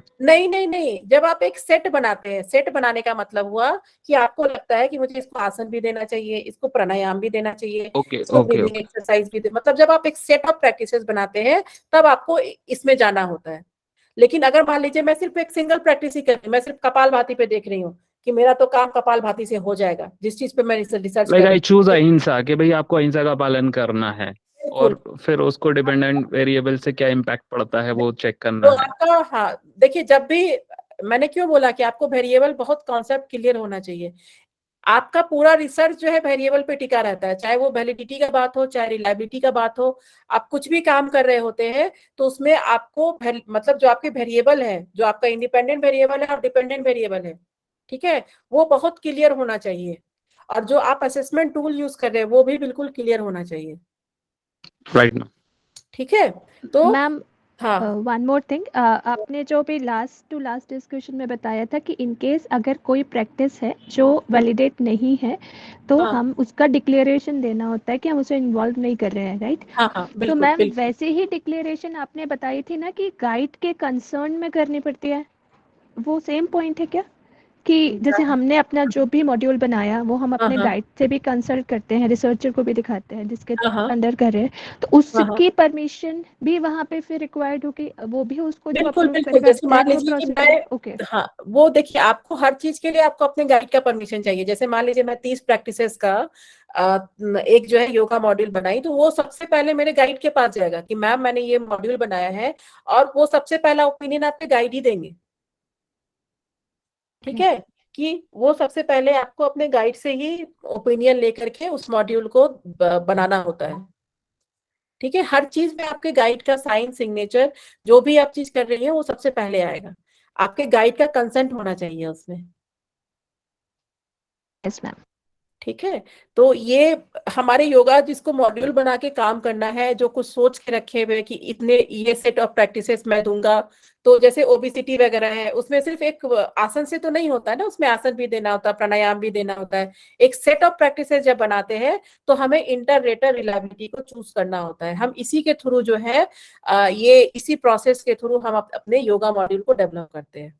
ठीक है मैम, हाँ मैम अभी मैंने जैसे एमए में प्रोजेक्ट किया था लास्ट सेम का, तो मैंने त्राटक लिया था, तो त्राटक के साथ मैंने थोड़े से आंखों के जो सूक्ष्म व्यायाम होते हैं, माइक्रो मूवमेंट्स, वो लिए थे। तो ये पूरा मेरा फिर मॉड्यूल हो गया ना, ये दोनों मिला के? नहीं नहीं, आप सिर्फ त्राटका का पे कर रही है ना, तो हाँ, त्राटका तो त्राटका आपका और सिंगल प्रैक्टिस। उसके माइक्रो मूवमेंट्स उसके साथ। नहीं नहीं, देखिए जो मूवमेंट है वो आपका डिपेंडेंट वेरिएबल है ना। त्राटका देखिए, अभी मैंने आपको बताया ना कि जैसे मान लीजिए मैं सिर्फ कपालभाति पे कर रही हूँ या सिर्फ त्राटका पे कर रही हूँ, तो उसके लिए मुझे जरूरत ही नहीं है, क्योंकि आप एक सिंगल प्रैक्टिस को चेक कर रही हैं। ओके। जब आप एक कोई सिंगल प्रैक्टिस पे करते हैं, जैसे मान लीजिए कि पद्मासना पे ही मुझे करना है, तो इसके लिए हमें इतना काम नहीं करना है। ये हमें तब करना होता है जब हमारे पास एक सेट ऑफ प्रैक्टिसेस दे रहे हैं, उसमें सब कुछ इंक्लूड कर रहे हैं, उसमें आसन प्राणायाम, मतलब जब हम योगा करते हैं तो अष्टांग योगा क्या है, यही तो है ना, कि पहले यम नियम आसन प्राणायाम, इस चीज को एक सिस्टम बना हुआ है ना। महर्षि पतंजलि ने यही काम तो किया ना, कि योगा का नॉलेज बिल्कुल इधर उधर छितरा हुआ था, तो उन्होंने क्या किया, एक सिस्टम बनाया योगा का, कि पहले हमें यम नियम पालन करना चाहिए, फिर आसन, तो एक वो सेट ऑफ प्रैक्टिस बनाया ना उन्होंने, है ना, कि जो यम नियम का पालन करना है, फिर हमें आसन करना है, आसन के बाद फिर प्राणायाम करना है, प्राणायाम के बाद, मतलब इस तरह से जो है हमारा एक सीक्वेंस चल रहा है, एक सिस्टमैटिक है, ये एक सिस्टम बना रहे। तो जब भी हम किसी डिजीज के ऊपर, चाहे वो ओबेसिटी हो, डायबिटीज हो, अगर हमें लग रहा है कि वो एक आसन या एक प्राणायाम वहां काम नहीं करेगा, हमें सेट ऑफ प्रैक्टिसेस बनाना होगा, तो फिर हमें इंटर रेटर रिलायबिलिटी चाहिए होता है। तो हम अपना मॉड्यूल बनाते हैं, उस मॉड्यूल को फिर हम एक्सपर्ट ओपिनियन के पास जाता है, एक्सपर्ट ओपिनियन लेने के बाद फिर हम उसका सीवीआर रेशियो निकालते हैं, फिर उसे मैथमेटिकल कैलकुलेशन आता है, फिर हम देखते हैं कि ये इससे ऊपर है तो ठीक है, ये प्रैक्टिस हम इंक्लूड करेंगे। फिर इसको चेक करते हैं प्रैक्टिकली एक छोटे स्टडी से, जिसको हम पायलट स्टडी या फिजिबिलिटी स्टडी बोलते हैं, कि ये जो है जितने भी प्रैक्टिसेस है वो सब लोग कर पा रहे हैं ना, ऐसा तो नहीं है कि जो है ये प्रैक्टिस करने में उनको दिक्कत हो रही है या नहीं तो वो प्रैक्टिस नहीं कर पा रहे हैं, तो उस बेसिस पे फिर हम उसको फिर से हटाते हैं कि नहीं, ये प्रैक्टिसेस हमने 20 प्रैक्टिसेस, मैंने 30 प्रैक्टिसेस में से 10 प्रैक्टिसेस सीवीआर रेशियो पूरा नहीं होने के कारण हटा दिया, और 2 प्रैक्टिसेस हम इसलिए हटा रहे हैं क्योंकि ये हमारे पेशेंट को, जो हमारा सैंपल है उसको सूट नहीं कर रहा, वो कर नहीं पा रहे हैं। ठीक है, आ रहा है समझ में? हाँ मैम। तो ये पूरा प्रोसेस है, ये पूरा सिस्टम है। तो इस चीज को आपको कभी भी अपने मन में अगर आपने सोचा हुआ है कि मुझे एक मॉड्यूल डेवलप करना है, या आपका योगा का नॉलेज बहुत अच्छा है, आपको लगता है इतने सेट ऑफ प्रैक्टिसेस में हम कर सकते हैं, अगर मैं ऐसा करूंगी तो ये इसका असर होगा। ठीक है, इस पे जो है, जो डिपेंडेंट वेरिएबल है जिसको हम नाप रहे हैं, उस पर असर होगा इस चीज का। ठीक है मैम, जैसे कि हम सपोज ओबेसिटी पे कर रहे हैं तो उसके अंदर हमको पूरा मतलब यौगिक प्रक्रिया बहुत से लेने पड़े, जैसे कि सूर्य नमस्कार, कोई आसन, बिल्कुल बिल्कुल। कपालभाति, तो मेरे ये सब। हाँ, ओके। जैसे कि हम लोग यूनिवर्सिटी में एक रिसर्चर ने सूर्य अनुलोम विलोम पे किया था। सूर्य अनुलोम विलोम होता है ना, राइट नोस्ट्रिल को यूज करके हम करते हैं। ठीक है, तो सूर्य उन्होंने भजन। सिर्फ एक ही लिया था, तो उनको ये सब चीज करने की जरूरत नहीं पड़ी होगी। उन्होंने उनका मानना था कि जो लोग सूर्य अनुलोम विलोम करेंगे उनका जो है मोटापा कम हो जाएगा, उनका फैट कम हो जाएगा। ठीक है, तो उनको जो है ये सारी चीजें करने की जरूरत नहीं है। लेकिन अगर कोई रिसर्चर ये सोचता है कि नहीं, सूर्य अनुलोम विलोम तो काम करेगा ही, लेकिन हमें सूर्य नमस्कार भी देना चाहिए, हमें उनको जो है और भी आसना देना चाहिए। ठीक है, तो इस तरह का जब हम सोचते हैं तो हमें ये इस प्रोसेस में जाना पड़ता है, इंटरनेट रिलायबिलिटी में। ये प्रोसेस के बिना जाए हुए जब आपका एक सेट ऑफ प्रैक्टिसेस बनाएंगे, आप कर नहीं सकते फिर। जी मैम। मैम ठीक है, लेकिन मैम रिसर्च जो ऐसे, जैसे कि मैंने अभी त्राटक लिया, तो हाँ। आप जो बोला मॉड्यूल चीजें इंप्रूव जाएगी, राइट? तो फिर कौन से क्रिया से हमारे हाँ। डिपेंडेंट वेरिएबल पे भी फर्क पड़ेगा, ये कैसे पता चलेगा कि जैसे कि प्राणायाम भी लिया है, आसन भी लिया है, तो मोटापा कौन से डिपेंडेंट वेरिएबल से कम हुआ है, ये कैसे पता चलेगा? हमें कौन सा भी ये एक ही क्रिया करनी है ना, हमें नहीं क्या नहीं रिसर्च करना है, क्या शोध करना है कि आसन से ही मोटापा ये स्पेसिफिक आसन से मोटापा कम हो रहा है कि नहीं? अच्छा, ये बताइए, देखिए हम लोग इतने सारे लोग बैठे ना, सबके सोचने का तरीका डिफरेंट है। ठीक है, हम अगर अपने रिसर्च को डिजाइन करें, अगर हम सिर्फ डायबिटीज पे ही करना हो, हम सबको करना है, मैंने बोला कि आप सब लोग को डायबिटीज पे करना है, तो क्या आप लोग सब लोग एक तरह से सोचेंगे? कोई ऐसा होगा ना कि जो सोचेगा कि हमें एक जब मैं पूरा, देखिए इसके लिए आपको योगा का नॉलेज होना बहुत जरूरी है। आप जो भी, मैंने बोला ना कि एक जस्टिफिकेशन डालना होता है। जैसे मान लीजिए कि आप ओबेसिटी पे ही कर रहे हैं, तो आपको आपने वो आसन क्यों लिया, आपने सूर्य नमस्कार क्यों लिया, अगर प्राणायाम में आपने सूर्य अनुलोम विलोम क्यों लिया, आपको वो उसका जस्टिफिकेशन लिखना होगा। जस्टिफिकेशन या नहीं तो आपको जो पहले पेपर हो चुका है, जो पहले रिसर्च हो चुका है, उसका रेफरेंस डाल के देना होगा, या नहीं तो वो किसी योगिक टेक्स्ट में लिखा हो। बहुत सारे योगा का बुक है ना, कि जैसे त्राटका करने से क्या होता है, कि क्यों करते हैं हम त्राटका, बताइए। कंसंट्रेशन के लिए और आइज प्रॉब्लम्स के लिए। वेरी गुड, कंसंट्रेशन के लिए करते हैं और आइज प्रॉब्लम के लिए करते हैं। मान लीजिए कि मैं एक स्टडी कर रही हूँ कि जिससे मैं एक ऐसा मॉड्यूल तैयार कर रही, योगा मॉड्यूल, जिससे बच्चे कंसंट्रेशन उनका बढ़ेगा। ठीक है, तो मैं उसमें त्राटका ऐड करूंगी, क्योंकि मेरा एक वेरिएबल क्या है, मैं आपको डिपेंडेंट वेरिएबल बार बार इसलिए समझाना चाह रही हूँ कि आप जो भी मॉड्यूल बना रहे हैं, आप उसको क्या आपको नापना है। जैसे मान लीजिए मैं डिप्रेशन एंजाइटी नाप रही हूँ, मैं एक एग्जांपल दे रही हूँ आपको, तो मुझे जो है वो आसन प्राणायाम या ब्रीदिंग एक्सरसाइज या सूर्य नमस्कार वो उस पर काम करेगा कि नहीं करेगा तभी डालूंगी। अपने मन से कुछ नहीं डालना, मुझे उसको जस्टिफिकेशन देना होगा। जब भी वो एक्सपर्ट के पास जाएगा ना, जैसे 30 प्रैक्टिसेस मैंने इन्वॉल्व किया, तो वो एक्सपर्ट के पास उनको मुझे लिख के भेजना होगा कि मैं उसको इंक्लूड क्यों की हूँ अपने स्टडी में। आ रहा है समझ में? जैसे मान लीजिए कि मेरा एक वेरिएबल कंसंट्रेशन है और आइज भी है, कि इससे आइज पे जो है त्राटका करते हैं, तो इससे जो है मैं एक आई को भी देख रही हूँ और कंसंट्रेशन को भी देख रही हूँ, तभी मैं त्राटका दूंगी। या जल नेती, अगर मान लीजिए कोई साइनस पे कर रहा है, तो आपको उसको जस्टिफाई करना होगा कि आपने जो 30 प्रैक्टिसेस दिया है वो क्यों दिया है।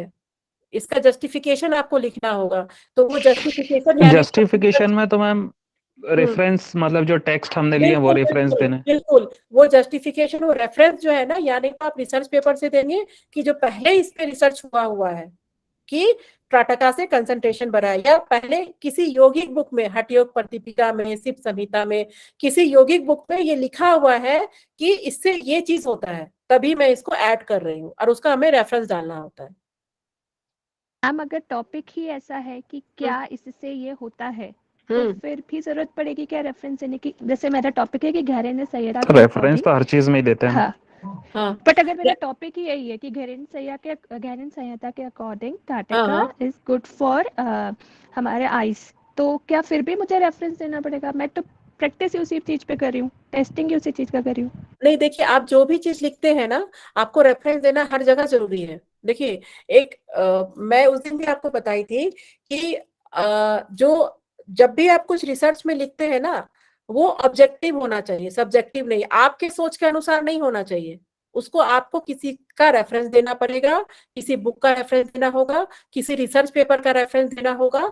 आप अपने मन से कुछ नहीं लिख सकती हैं। अगर मान लीजिए त्राटका काम करता है, आपको भी फील हो रहा है कि त्राटका से कंसंट्रेशन बढ़ता है, तो फिर भी आपको उसका रेफरेंस देना होगा कि आपने वहां पढ़ा था कि त्राटका से कंसंट्रेशन बढ़ता है। चाहे वो आप रिसर्च पेपर से दीजिए, वो आप जो है किसी टेक्स्ट बुक से दीजिए, लेकिन आपको रेफरेंस देना पड़ेगा उसका। आप अपने मन से नहीं लिख सकते। जैसे मान लीजिए मैं सूर्य नमस्कार करती हूँ, तो मुझे लगता है कि मेरी शरीर की फ्लेक्सिबिलिटी बहुत बढ़ रही है, लेकिन मैं अपने बेसिस पे नहीं लिख सकती। मैं रिसर्च कर सकती हूँ कि जो लोग सूर्य नमस्कार करते हैं उससे उनकी फ्लेक्सिबिलिटी बहुत अच्छी होती है, ठीक है, मैं इस पे रिसर्च कर सकती हूँ। अगर लेकिन इसमें ना रिसर्च पेपर है, ना टेक्स्ट बुक पे कहीं लिखा हुआ है, तो क्या होगा? मेरे पास रेफरेंस ही नहीं है देने के लिए, तब तो मुझे रिसर्च ही करना पड़ेगा इसके ऊपर। समझ रहे? आप कुछ भी लिखती है ना, उसको आपको रेफरेंस देना जरूरी है, चाहे वो आप अब अपने इसमें एक चीज पूछना चाह रहा था, हम्म जैसे आपका भी सर्वे चल रहा है स्क्रीन टाइम को लेकर के, तो अभी आप सर्वे कर रहे हैं, हम्म सर्वे के बाद आपको जो भी रिजल्ट मिलेगा उसके बाद फिर जो रिजल्ट आया, मतलब जो आपके सैंपल्स होंगे उनको आप योग भी कराएंगे क्या? नहीं नहीं नहीं नहीं, उसको मैं, वो तो देखिए जो सर्वे होता है उसमें कोई एक्सपेरिमेंटल, ये तो डिस्क्रिप्टिव रिसर्च है, ये एक्सपेरिमेंटल नहीं है। सर्वे सर्वे आपका डिस्क्रिप्टिव रिसर्च होता है। उस दिन हमने आपका पढ़ा था विषय ना। योग है? हाँ हाँ हाँ, बताइए। हाँ, नहीं मैं ये पूछ रहा था कि आपका विषय योग है, हम्म तो मतलब योग है तो आपने जो भी लिया होगा प्रॉब्लम, हम्म तो उसके अनुसार योग को कैसे इंटरवेंशन लेंगे आप अपने डिस्क्रिप्टिव में? नहीं नहीं, देखिए मेरा ये ओपिनियन सर्वे है।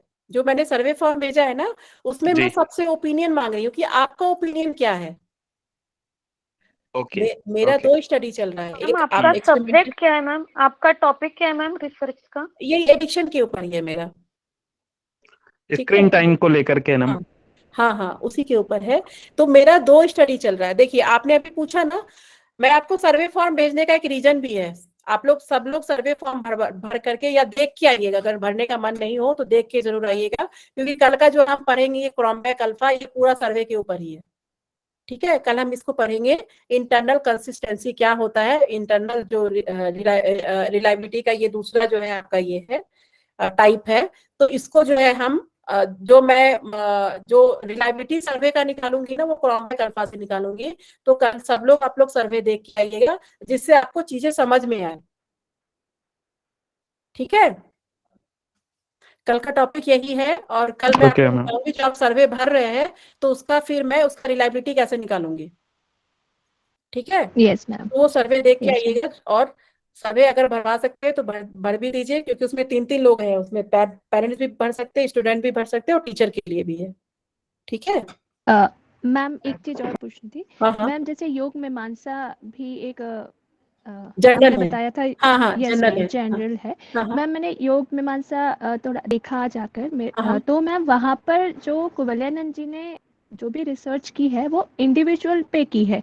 हाँ हाँ जैसे अगर हम उद्यान बंद की बात करें तो मैम यहाँ जैसे उन्होंने एज सच तो कुछ यूज किया नहीं कि पहले एनिमल ओरिएंटेड किया कुछ, फिर ह्यूमन ओरिएंटेड किया। उन्होंने सीधे एक ह्यूमन, एक योगी को लिया जो इस पे प्रैक्टिशनर है, उनको लगा कि एक्सपर्ट है, उस एक्सपर्ट के उन्होंने प्री एंड पोस्ट रिजल्ट्स को नोट किया और उसके बेसिस पे एक जर्नल में उसको पब्लिश किया। तो फिर मैम वो वाला आपका जो पॉइंट है और ये कैसे नहीं सिमिलर हुआ? देखिए, हम लोग योगा रिसर्च पे हम एनिमल पे नहीं कर सकते हैं, योगा रिसर्च पे हम एनिमल में नहीं कर सकते। लेकिन मान मतलब लीजिए अगर एनिमल मैं कोई वाला पॉइंट नहीं है। फार्मास्यूटिकल, हाँ हाँ, लेकिन अगर मैं कोई मतलब मेरा फार्मास्यूटिकल, हाँ मैम मेरा कहने का मतलब ये था कि जैसे ग्रुप नहीं था वहाँ पर, लमसम सैम्पलिंग नहीं थी, अच्छा सैंपल साइज एक ही नहीं था। पर्सन, हाँ एक ही पर्सन था, उन्हीं हाँ पर उन्होंने उड्डयन के डिफरेंट वेरिएशन चेक किए, उड्डयन पे फिर उनके बॉडी का जो भी रिस्पॉन्स था उसको नोट किया और फिर उन्होंने उसी बेसिस पे अपना एक एनालिसिस किया, स्टैटिस्टिकल एनालिसिस किया और उसको उन्होंने पब्लिश कर दिया। ये नहीं पॉइंट था। देखिए, जब भी एनालिसिस हम का इसको केस स्टडी बोलेंगे ना, वो केस स्टडी वेरी होता गुड, है ना ये। वेरी गुड, ये केस स्टडी हुआ। जब आप किसी एक आदमी पे रिसर्च करते हैं ना, ठीक है, तो उसको हम केस स्टडी, और केस स्टडी भी बहुत तरीके का होता है, मतलब केस स्टडी भी एक जैसा नहीं होता है, मतलब एक तरह का नहीं होता, उसके भी बहुत सारे टाइप्स हैं। ये क्वालिटेटिव एनालिसिस बोलते हैं इसको, हमने दो पढ़ा है ना अप्रोच के बेसिस पे, क्वांटिटेटिव और क्वालिटेटिव, कि मुझे कुछ ऐसा करना है, मेरा रिसर्च कुछ ऐसा है कि मुझे सिर्फ एक आदमी के ऊपर करना है, तो उसको केस स्टडी बोलते हैं, उस रिसर्च को केस स्टडी बोलते हैं। और ये अप्रोच वाइज देखेंगे तो ये क्वालिटेटिव रिसर्च है, मतलब उससे तो हम मैम कुछ हाँ ओके, ये भी वैलिड है मतलब? मैम हाँ बताइए। मैम जो मतलब आप ओपिनियन ले रहे हैं, मतलब सीवीआर नहीं कर रहे हैं। नहीं देखिए, और एक और चीज, हाँ डिस्क्रिप्टिव में डिपेंडेंट वेरिएबल जो भी हो, हम्म, इंडिपेंडेंट वेरिएबल योग को कैसे लेंगे, बस थोड़ा सा समझना चाह रहा था। आपका क्वेश्चन क्या है, मैं समझी नहीं, एक बार फिर से मेरा बोलिए। क्वेश्चन ये है कि डिस्क्रिप्टिव एक्सपेरिमेंट जो आप कर रहे हैं या रिसर्च कर रहे हैं, हाँ उसमें डिपेंडेंट वेरिएबल जो भी हो, हाँ हाँ उसमें योग को, इंडिपेंडेंट वेरिएबल को कैसे शामिल करें, उसको लेकर के कैसे रिसर्च करें? देखिए, वो आप किस टॉपिक पे करना चाहते हैं रिसर्च, आपका टॉपिक क्या है? मेरा सेम है, मेरा है एकेडमिक प्रोक्रेस्टिनेशन। अच्छा, तो देखिए कहीं ना कहीं आपका कॉग्निटिव फंक्शन पे कर रहे हैं, मतलब कॉग्निटिव डिस्टॉर्शन जो होता है उसी के कारण तो कंसंट्रेशन नहीं होता। साइकोलॉजी। हाँ, मतलब आपका साइकोलॉजिकल वेरिएबल पे ही कर रहे हैं आप, करेक्ट करेक्ट। ठीक है। आपका जो वेरिएबल होगा वो ये साइकोलॉजिकल वेरिएबल होगा, कहीं ना कहीं कोई यस मैम। कंस्ट्रक्ट यूज कर रहे होंगे आप, वेरिएबल भी नहीं बोलते उसको, कंस्ट्रक्ट ही बोलते हैं, ठीक है। तो उसमें जो है यानी तो आप अपना जो रिसर्च है वो खुल के बताएं मुझे, अभी मैं मैम देखिए ऐसा क्या है होता कि academic procrastination, impact on academic procrastination by traditional योगिक टेक्निक्स। तो ये एक्सपेरिमेंटल रिसर्च होगा ना आपका तो अभी ये तो अभी मेरा जो इंडिपेंडेंट है ना, उसमें मुझे थोड़ा सा कंफ्यूजन है कि मुझे उसमें ट्रेडिशनल टेक्निक लेनी है या सिंगल कोई चीज लेना है। वहां पे अभी उलझा हूँ। देखिए अगर आपको लगता है कि एक टेक्निक से आपका काम हो जाएगा, एक टटका करा के ही आपका काम हो जाएगा, तो फिर आपको मतलब एक देखिए ये सब नहीं, कुछ मुझे तो आप लग रहा है कि मैं उसको बोलूं कि भाई तू अहिंसा का पालन कर। अब वो सैंपल वो करेगा कि नहीं करेगा, मैं वो देखिए ये सारी जो है ना यम नियम अहिंसा, ये सब चीजें कहीं ना कहीं हमें जो है ना, ये जितने भी कंस्ट्रक्ट है ना, अगर हमें आपको लग रहा है कि आप इसको कर सकते हैं तो आप कीजिए। इसको ऐसे कर सकते हैं कि भाई मैं सर्वे करूं जिसमें ये लूं कि क्या तुमने ये चीज जीवन में पालन करी है, क्वेश्चनर बना करके कि हाँ, तो एक तो उससे आपको ऐसा तुम्हारे करना पड़ेगा, एकेडमिक मतलब हाँ प्रोक्रेस्टिनेशन में फायदा हुआ, उसको कम करने में तुम्हें फायदा हुआ। देखिए मेरे पास एक दो पेपर है, यानी आप शोध गंगा में भी जाके सर्च करेंगे ना, आपको थीसिस मैंने मिल जाएगा, ट्राई यम किया नियम मैम, लेकिन अहिंसा। एग्जैक्ट योग और एकेडमिक प्रोक्रेस्टिनेशन दोनों का कोई मिक्स नहीं मिल रहा। आप मुझे एक बार ऐसा करेगा, आप अपना ईमेल आईडी दे दीजिएगा, मैं आपको आपको भेज दूंगी पेपर, श्योर मैम, सर्टेनली। ठीक है। आप अपना ईमेल आईडी शेयर कर लीजिएगा, मैं आपको पेपर भेज दूंगी, जी मैम, थैंक यू। ठीक है। और किसी का कोई क्वेश्चन है?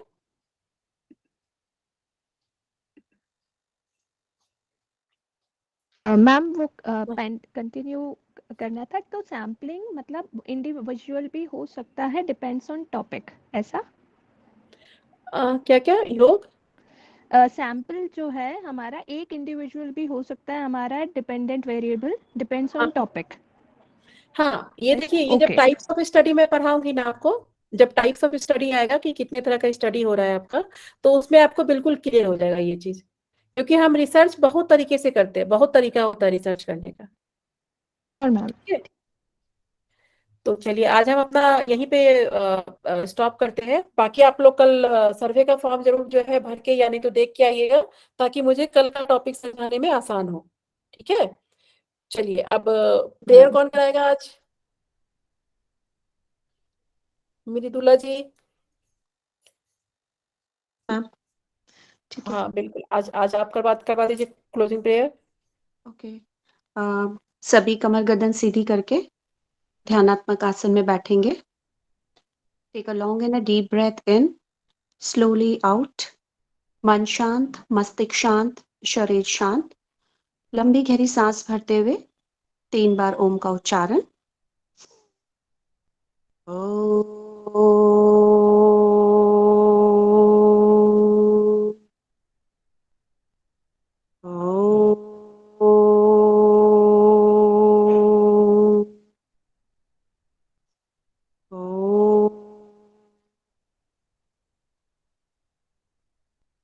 ओम सर्वमंगल मांगले शिवे सर्वार्थ साधिके शरण्ये त्र्यंबके गौरी नारायणी नमोस्तुते। ओम शांति शांति शांति। दोनों हथेलियों का घर्षण करेंगे। Rub your palms together.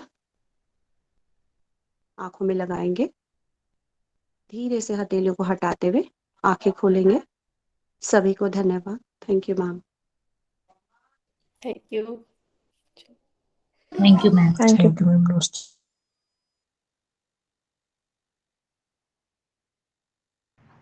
Hariom ma'am.